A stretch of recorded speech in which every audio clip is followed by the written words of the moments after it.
chocolate bacon crack. So delicious and addictive. Oh, it's yummy good right there.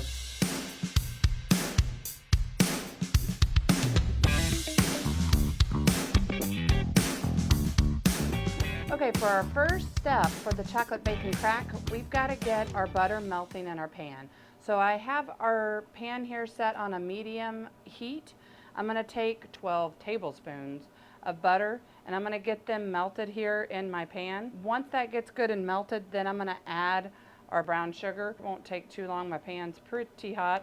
Oh yeah, I got to point out, I am using my Buc-ee spatula. When we went to Texas a couple weeks ago, we stopped at a Buc-ee's and I couldn't resist. I had to get it. I found that this is much easier to combine the butter and the brown sugar if the butter itself is melted first. I tried it where I just put them both in together and it seemed to take a little longer and not be as easy to melt everything together. We've got about a cup and a half of just the light brown sugar and we're going to melt it in here. That's going to make kind of like our toffee base to do on our crackers. All right, now I'm going to add in our brown sugar. Like I said, it's on medium heat right now. Once it's all good and mixed together and kind of wet looking, we're going to let it come back up to a simmer and then we'll pour it over our crackers. So let's get set up for our crackers. I have a regular cookie sheet that is lined with parchment paper. You can do it with foil too, but I found that parchment paper works better personally for me. But if you don't have anything else but foil, just use foil, that's fine. I've got our crackers, roughly 48 crackers is what we're gonna be using here.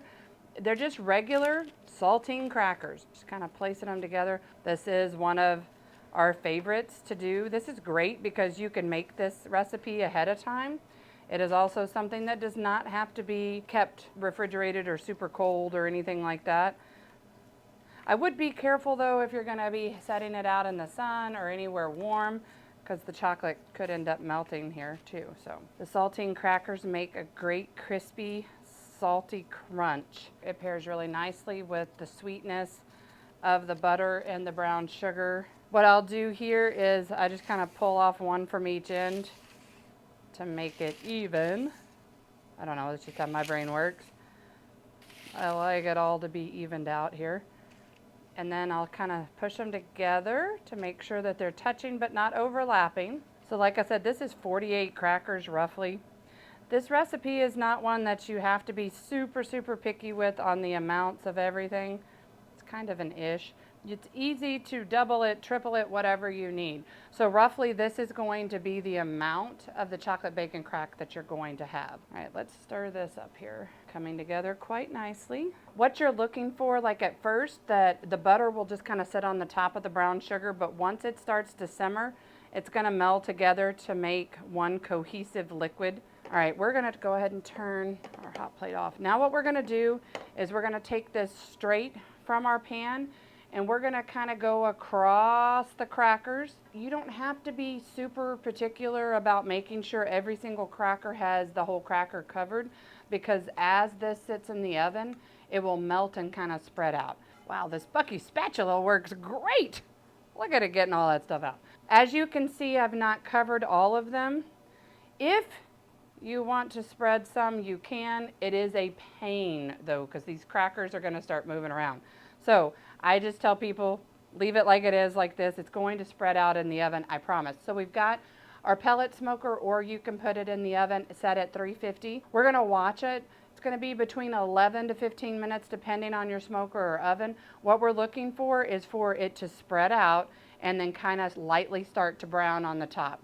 So stay in the kitchen, pay attention to it. Let's get it on our smoker. All right, so it's been about 11 minutes. It's looking nice and golden brown, so let's get it off the smoker and on to our next step. Look at that, nice and golden brown, spread out evenly just like I mentioned it would. You gotta trust the process. Every time though, guys, I'm telling you, that's a hard part for me too. I look at it and I'm like, it's not spreading out. Hang on, hold in there, it will. For the next part, what we're going to do is while it's super bubbly hot like this, we're gonna take our 16 ounces of our semi-sweet chocolate chips and we're going to spread them over the top of these crackers. You don't need to melt these. The heat on this is going to do the work for you. And I'll grab any that may have missed the crackers and pull them back up here.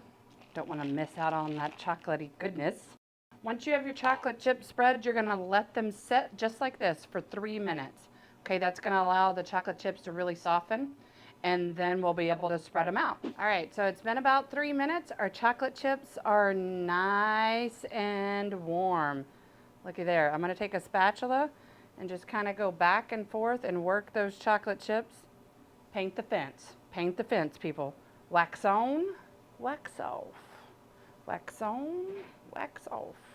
Oh my gosh, this smells amazing. I wish you could smell it.